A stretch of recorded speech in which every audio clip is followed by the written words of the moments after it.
Hello friends, welcome on my YouTube channel nursing dignity. Friends, आज हम discuss करेंगे एक new topic that is influenza. जो influenza इसका जो अदर नेम होता है वो होता है सीजनल फ्लू। और जो इन्फ्लुएंजा है एक डिजीज कंडीशन है जो an acute respiratory tract infection होता है। मतलब एक अक्यूट रेस्पिरेटरी ट्रैक्ट का इन्फेक्शन होता है जिसे हम अदर नेम से बोलते हैं सीजनल फ्लू। अब बात करते हैं इसके एपिडेमियोलॉजिकल ट्रायड के बारे में। और आप सब जानते हैं कि जो एपिडेमियोलॉजिकल ट्रायड होता है इसमें हम 3 जो पॉइंट होते हैं उन पर बात करते हैं, एजेंट, होस्ट एंड एनवायरनमेंट। तो सबसे पहले बात करते हैं एजेंट की। जो इन्फ्लुएंजा है ये सीजनल फ्लू है, इसका जो पॉजिटिव फैक्टर है, पॉजिटिव एजेंट क्या होता है। तो जो इन्फ्लुएंजा वायरस है इसका जो पॉजिटिव फैक्टर होता है वो होता है इन्फ्लुएंजा वायरस। इन्फ्लुएंजा वायरस में भी इसकी 3 स्ट्रेन होती है, 3 टाइप होते हैं, इन्फ्लुएंजा ए, बी एंड सी। लेकिन इसका जो पेंडेमिक देखा गया है वो सबसे ज़्यादा देखा गया है इन्फ्लुएंजा ए वायरस के कारण, जिसे H1N1 भी बोलते हैं। तो ये था एजेंट ऑफ द इन्फ्लुएंजा, जिसके अंदर हमने बात की कि इन्फ्लुएंजा वायरस जिसके 3 टाइप होते हैं, A, B and C. Influenza A, influenza B and influenza C. लेकिन जो इन्फ्लुएंजा ए होता है वो मोस्ट प्रोबेबली इन्फेक्ट करता है। अब बात करते हैं होस्ट। ऐसे कौन कौन से ससेप्टेबल पर्सन है, ऐसे कौन कौन से पर्सन है जिनके अंदर ये डिजीज कंडीशन डेवलप होने के चांसेस और पर्सन के मुकाबले ज़्यादा होते हैं। तो यदि हम बात करें इन्फ्लुएंजा के अंदर तो ये सभी एज ग्रुप को इफेक्ट करता है, लेकिन इसका जो इंसिडेंस देखा गया है वो जो चिल्ड्रंस है और जो ओल्ड एज है इनके अंदर ज़्यादा देखा गया है। जो एडोलेसेंट है उनके अंदर इसका जो इन्फेक्शन रेट है वो थोड़ा कम है उनके मुकाबले में। और ये बहुत सेक्स यानी मेल एंड फीमेल दोनों को इक्वली अफेक्ट करता है। तो ये थे host factors of the influenza, जिसमें हमने बात की all age group and all sex. अब बात करते हैं एनवायरनमेंट कि ऐसा कौन सा एनवायरनमेंट है जिसके अंदर जो इन्फ्लुएंजा डिजीज है ये ज़्यादा डेवलप होती है। तो यदि हम बात करें तो जो विंटर सीजन होता है इसके अंदर इसका जो अक्रेंस होता है वो बहुत ज़्यादा होता है। और विंटर सीजन के साथ में जो रेनी सीजन होता है इसमें भी इसका अक्रेंस बहुत ज़्यादा होता है। और जो ओवर क्राउडिंग होती है, जो भीड़ भाड़ वाला एरिया होता है वो इसके ट्रांसमिशन में बहुत ज़्यादा हेल्प करता है। मतलब जहाँ पे भीड़ भाड़ ज़्यादा होगी, ओवर क्राउडिंग एरिया होगा, वहाँ पे डिजीज जल्दी ट्रांसमिट होती है 1 पर्सन टू अनदर पर्सन। अब बात करते हैं incubation period of the influenza.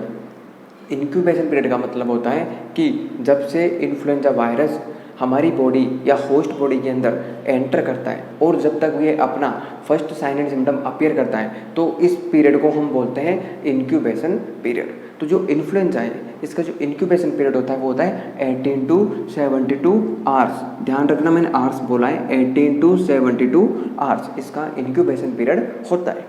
अब बात करते हैं मोड ऑफ ट्रांसमिशन कि ऐसे कौन कौन से तरीके हैं या ऐसे कौन कौन से रास्ते या पाथ हैं जिनके थ्रू ये disease 1 person to another person transmit होती है। तो जो इन्फ्लुएंजा है ये ड्रॉपलेट इन्फेक्शन होता है और ड्रॉपलेट न्यूक्लियाई के थ्रू ट्रांसमिट होता है। ड्रॉपलेट इन्फेक्शन का मतलब होता है जो भी हमारी रेस्पिरेटरी ड्रॉपलेट्स है, यदि कोई इन्फेक्टेड पर्सन है विद द इन्फ्लुएंजा तो यदि वो ड्रॉपलेट करता है तो जो स्नीजिंग होती है, कफिंग होती है, इसके कारण जो भी उसकी ड्रॉपलेट्स निकलती है वो एनवायरनमेंट में जाती है। और यदि उसके कॉन्टैक्ट में, यदि कोई क्लोज कॉन्टैक्ट में कोई अदर पर्सन हो जो अनअफेक्टेड है उसके अंदर ये डिजीज इजीली ट्रांसमिट हो जाती है। तो ये था इसका mode of transmission of the influenza. इसमें हमने बात की droplet infection and droplet nuclei, जो भी सरफेस वगैरह है उसके टच में आने से, जहाँ पे इन्फेक्टेड पर्सन ने स्नीज कफ किया है, और जो क्लोज कॉन्टैक्ट में, डायरेक्ट कॉन्टैक्ट में आने से भी ये ट्रांसमिट होता है। अब बात करते हैं clinical features of the influenza कि जो इन्फ्लुएंजा है इसके क्या क्या साइन एंड सिम्टम हमें देखने को मिलते हैं। तो जो पेशेंट है जिसके अंदर जो इन्फ्लुएंजा वायरस है उसका एंट्री हो गया और इन्फेक्शन हो गया तो उसके अंदर हमें देखने को मिलता है फीवर। और जो फीवर होता है वो धीरे धीरे ग्रेजुअली बढ़ता जाता है, स्टार्टिंग में ये ग्रेजुअली बढ़ता है। चिल्स, फीवर के साथ में पेशेंट को चिल्स आती है, मतलब कपकपी लगती है। इसके बाद में बॉडी के अंदर उसको पेन होता है, बॉडी एक होता है और बॉडी के अंदर पेन होता है और पूरी बॉडी के अंदर पेन होता है, तो इसे हम बोल सकते हैं जनरलाइज्ड एक और पेन। और इसी के साथ में पेशेंट को हेडेक भी होता है। और जो हमने पहले बात की कि एक रेस्पिरेटरी ट्रैक्ट इन्फेक्शन है, इसके कारण जो पेशेंट है उसे कफिंग होगी और सोर थ्रोट होगा। सोर थ्रोट मतलब जो गला होता है उसमें खराश होती है और कफिंग स्टार्ट हो जाती है। और जब ये सारे सिम्टम होते हैं इसी के साथ में जो पेशेंट है उसे पूरी बॉडी के अंदर जर्नलाइज्ड वीकनेस हो जाती है। तो ये थे इसके क्लिनिकल मैनिफेस्टेशन, जो हमने इसके जो इन्फ्लुएंजा है इसकी एक नॉन कॉम्प्लिकेटेड स्टेज के पढ़े हैं। यदि ये आगे ग्रेजुअली बढ़ते जाते हैं तो ये कॉम्प्लिकेशन अराइज कर देते हैं जो हम आगे पढ़ेंगे। तो ये थे clinical manifestation of the influenza virus. अब बात करते हैं डायग्नोस्टिक इवेल्युएशन, कैसे कौन कौन से तरीके हैं जिनके थ्रू हम इस डिजीज को आइडेंटिफाई कर सकते हैं और हम बोल सकते हैं that person is affecting from the influenza.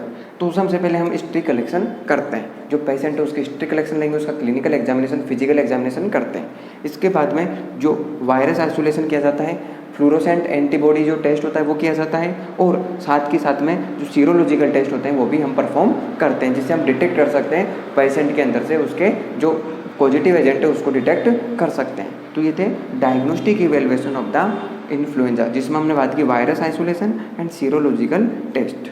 अब बात करते हैं preventive measures and treatment of the influenza, कैसे कौन कौन से प्रिवेंटिव मेजर्स है जिन्हें हम यूज में करके इस डिजीज से अपने आप को प्रिवेंट कर सकते हैं और इसका जो फर्दर ट्रांसमिशन है वो भी हम रोक सकते हैं। तो हमने जो पहले बात की थी कि जो एनवायरनमेंट होता है उसके अंदर जो ओवर क्राउडिंग होती है इस डिजीज के स्प्रेड होने में फेवरेबल होती है। तो यदि हम ओवर क्राउडिंग को अवॉइड करते हैं, भीड़ भाड़ वाले एरिया में जाने से खुद को अवॉइड करते हैं, तो ईजिली इसे हम प्रिवेंट कर सकते हैं। Second one is proper hygiene. जितना हम एनवायरमेंटल सैनिटेशन मेंटेन करके चलते हैं उतनी ही डिजीज कंडीशन होने के चांसेस डिक्रीज हो जाते हैं। तो यदि हम प्रॉपर हाइजीनिक प्रैक्टिस यूज में करते हैं, proper medical and surgical aseptic use में लेते हैं, तो हम इजीली इस डिजीज से प्रिवेंट कर सकते हैं। And now third one is immunisation. जो पेशेंट है यदि हम उसे वैक्सीनेट कर देते हैं, इन्फ्लुएंजा की वैक्सीन से वैक्सीनेट कर देंगे तो इजीली हम उससे प्रिवेंट कर सकते हैं। और भी जो तरीके होते हैं उनके थ्रू हम इसे प्रिवेंट कर सकते हैं। हम प्रॉपर डिस्टेंस मेंटेन करके प्रिवेंट कर सकते हैं। जो पेशेंट है जो इन्फेक्टेड है उसे हम यदि आइसोलेट कर दें तो हम उसे जो आगे ट्रांसमिशन है, फर्दर ट्रांसमिशन है डिजीज का 1% टू अनदर पर्सन, उसे इजीली प्रिवेंट कर सकते हैं। तो ये थे प्रिवेंटिव मेजर्स जिनके थ्रू हम किसी भी डिजीज कंडीशन को आगे बढ़ने से रोक सकते हैं, प्रिवेंट कर सकते हैं। अब बात करते हैं ट्रीटमेंट ऑफ द इन्फ्लुएंजा कि जो इन्फ्लुएंजा है इसका क्या क्या ट्रीटमेंट प्रोवाइड करवा सकते हैं। तो यदि देखी जाए तो जो इन्फ्लुएंजा डिजीज होती है इसके अंदर जो ट्रीटमेंट होता है वो सिम्टोमेटिक ट्रीटमेंट होता है। मतलब जो पेशेंट के अंदर हमें सिम्टम्स देखने को मिलते हैं उसी अकॉर्डिंग हम उसे ट्रीटमेंट प्रोवाइड करवाते हैं। इसकी कोई स्पेसिफिक अभी तक ड्रग्स नहीं है, लेकिन ये एक एंटीवायरल ड्रग्स यूज में लेके इसे हम यूज में पेशेंट को ट्रीट करते हैं, क्योंकि एक वायरल इन्फेक्शन है और वायरल इन्फेक्शन में हम एंटीवायरल थेरेपी यूज में करके इजीली पेशेंट को क्योर कर सकते हैं। तो जिसमें ड्रग्स यूज में ली जाती है एंटीवायरल वो होती है, first one is oseltamivir and second one is zanamivir. इन ड्रग्स को यूज में लेके ओसेल्टामावीर एंड जोनामावीर को यूज में करके हम पेशेंट को ट्रीट कर सकते हैं। तो ये था preventive measures and treatment of the influenza disease. अब बात करते हैं कॉम्प्लिकेशन ऑफ द इन्फ्लुएंजा। यदि हम इस डिजीज को अर्ली डायग्नोसिस करके इसका ट्रीटमेंट नहीं करते हैं तो कुछ कॉम्प्लिकेशन अराइज होते हैं जो डेथ भी कर सकते हैं पेशेंट की।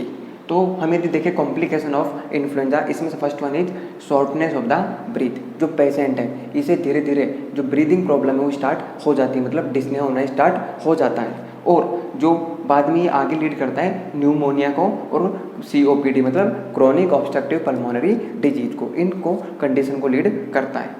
और जैसे जैसे ये आगे प्रोग्रेस होता है तो ये कार्डियक कॉम्प्लिकेशन भी अराइज कर सकता है, जिसमें ये मायोकार्डाइटिस, पेरिकार्डाइटिस को भी लीड कर सकता है, और बाद में ये रेस्पिरेटरी फेल्योर भी करता है, मतलब जो रेस्पिरेशन है वो भी फेल हो जाता है, तो रेस्पिरेटरी फेल्योर को भी लीड करता है। तो ये थी इसकी कॉम्प्लिकेशन।